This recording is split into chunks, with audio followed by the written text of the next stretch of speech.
भगवान राम और रावण के बीच घमासान युद्ध हो रहा था। इस युद्ध के बीच एक नई चुनौती सामने आई, जो न तो रणभूमि से आई थी और न ही किसी योद्धा से। यह चुनौती पाताल लोक के अंधकार से आई थी। रावण, जो भगवान राम को पराजित करने के लिए किसी भी उपाय की तलाश में था, ने अपने सौतेले भाई अहिरावण की मदद मांगी। अहिरावण एक शक्तिशाली तांत्रिक और पाताल लोक का राजा था, जिसे काले जादू और बलिदान की विधियों का गहरा ज्ञान था। राम और रावण की सेनाओं के बीच दिन रात युद्ध चलता रहा। राम की सेना, जिसमें हनुमान, विभीषण, जो रावण का भाई था और राम का साथ दे रहा था, अंगद और सुग्रीव जैसे वीर योद्धा थे, रावण की राक्षसी सेना पर भारी पड़ रही थी। रावण को समझ में आ गया कि उसे चालाकी से काम लेना होगा, और तब उसने अहिरावण को याद किया।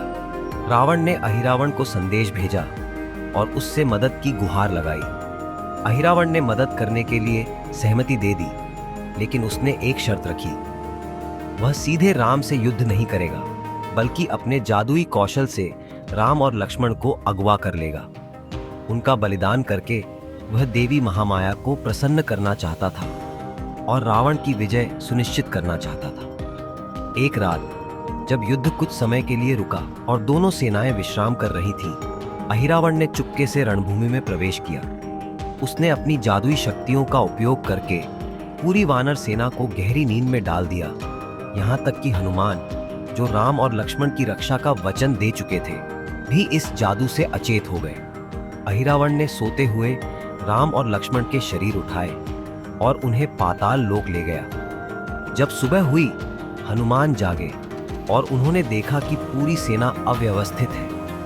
उनका दिल धड़कने लगा जब उन्होंने देखा कि राम और लक्ष्मण गायब हैं। हनुमान ने पूरे शिविर में उन्हें ढूंढने की कोशिश की, लेकिन वे कहीं नहीं मिले। विभीषण, जो राक्षसों के काले जादू के बारे में जानता था, ने तुरंत यह अनुमान लगा लिया, यह अहिरावण का काम है। उन्होंने हनुमान से कहा, अहिरावण उन्हें पाताल लोक ले गया है और वह उन्हें वहां बलि चढ़ाने की योजना बना रहा है। हनुमान के क्रोध से उनकी आंखें जल उठी। वह किसी भी कीमत पर राम और लक्ष्मण को बचाना चाहते थे। उन्होंने तुरंत पाताल लोक के प्रवेश द्वार की ओर प्रस्थान किया। विभीषण ने बताया कि यह द्वार एक गुफा के भीतर स्थित था और वहां पर राक्षसी प्राणियों द्वारा उसकी रक्षा की जा रही थी। हनुमान बिना समय गंवाए उस द्वार की ओर उड़ चले। जब वे पाताल लोक के द्वार पर पहुंचे तो उन्हें एक समस्या का सामना करना पड़ा। द्वार की रक्षा एक शक्तिशाली योद्धा मकरध्वज कर रहा था, जो कोई और नहीं बल्कि हनुमान का ही पुत्र था। मकरध्वज की उत्पत्ति बड़ी विचित्र थी।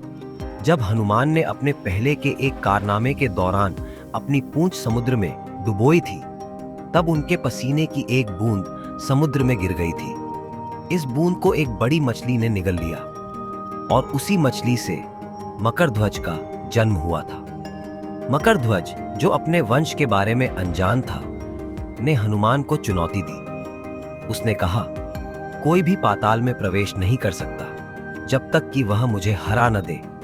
हनुमान, जो जल्दबाजी में थे, ने उसे समझाने की कोशिश की, लेकिन मकरध्वज ने कोई सुनवाई नहीं की। हनुमान के पास और कोई रास्ता नहीं था, इसलिए उन्होंने मकरध्वज से लड़ाई की। यह लड़ाई बड़ी भयंकर थी, लेकिन अंततः हनुमान ने मकरध्वज को पराजित कर दिया। लड़ाई के बाद हनुमान ने मकरध्वज को अपनी पहचान बताई, और जब मकरध्वज को सच का पता चला तो वह अपने पिता के चरणों में गिर गया और उन्हें पाताल में प्रवेश करने दिया। अब रास्ता साफ था और हनुमान ने पाताल में प्रवेश किया।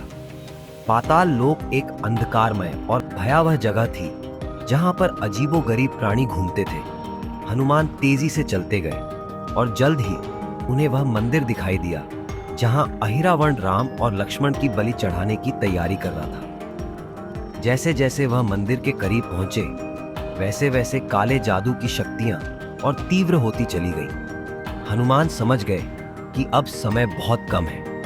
अंततः हनुमान उस विशाल मंदिर में पहुंचे। वहां उन्होंने देखा कि अहिरावण देवी महामाया की एक विशाल मूर्ति के सामने खड़ा है। मंदिर के बीचों बीच वेदी पर राम और लक्ष्मण बेहोश और बंधे हुए पड़े थे। अहिरावण पहले ही बलि की रस्में शुरू कर चुका था। चारों ओर अंधेरे जादू की ऊर्जा घूम रही थी और बलिदान की अग्नि भयंकर रूप से जल रही थी। हनुमान ने एक पल भी गनवाए बिना कार्रवाई की। अहिरावण, जिसने इस खलल को महसूस किया, तुरंत पलटा और उसने हनुमान का सामना किया। दोनों के बीच एक भयंकर युद्ध शुरू हुआ। अहिरावण अपनी जादुई शक्तियों और अस्त्र शस्त्रों से लैस था और वह एक बहुत ही बलशाली योद्धा था। लेकिन हनुमान, जो राम के प्रति अपनी भक्ति और असीम साहस से प्रेरित थे, उससे भी ज्यादा शक्तिशाली थे। हनुमान को यह याद आया कि अहिरावण की मृत्यु तभी संभव है जब उसके 5 जीवन स्रोतों को एक साथ बुझाया जाए, जो कि 5 दिशाओं में अलग अलग दीपकों के रूप में जल रहे थे। यह समझते ही हनुमान ने पंचमुखी रूप धारण किया। उनके 5 मुख सिंह, गरुड़, वराह, अश्व और वानर पांचों दिशाओं में मुड़े और एक ही समय में उन 5 दीपकों को बुझा दिया। जैसे ही दीपक बुझ गए, अहिरावण की शक्ति समाप्त हो गई और हनुमान ने उसे एक आखिरी प्रहार से धराशायी कर दिया। अहिरावण धरती पर गिर पड़ा। उसकी जीवन लीला समाप्त हो चुकी थी। हनुमान तेजी से वेदी के पास पहुंचे और राम और लक्ष्मण के बंधन खोल दिए। जब वे होश में आए तो उनकी आंखों में कृतज्ञता और प्रेम की चमक थी। हनुमान राम और लक्ष्मण के साथ पाताल से बाहर लौट आए। रणभूमि पर वापस आकर राम और लक्ष्मण ने हनुमान को आशीर्वाद दिया। हनुमान की इस वीरता ने उनके प्रति राम का विश्वास और भी दृढ़ कर दिया। दोस्तों, आज के वीडियो में इतना ही। अगर आपको हमारा कंटेंट पसंद आया हो तो लाइक, शेयर और सब्सक्राइब जरूर करें। अपनी राय और सुझाव हमें कमेंट में लिखना न भूलें। आपका समय देने के लिए दिल से धन्यवाद। फिर मिलते हैं अगले वीडियो में। तब तक के लिए सत्यार्थ की ओर से आप सभी को नमस्कार।